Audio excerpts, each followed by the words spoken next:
In a quiet house, Sarah listened intently to the eerie silence around her, only to suddenly hear herself answering questions that weren't being asked, a chilling encounter that left her questioning her sanity.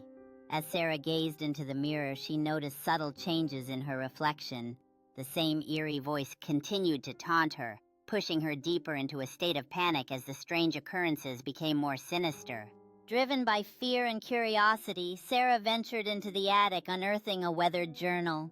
Its pages revealed shocking secrets of the house's history, linking her inexplicable experiences to a long-lost spirit.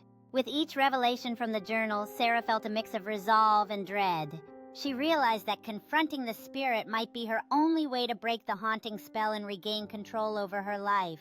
As Sarah summoned her courage and faced the ghostly figure, she saw not an enemy, but a tormented soul seeking closure, igniting a spark of empathy within her that transformed fear into understanding.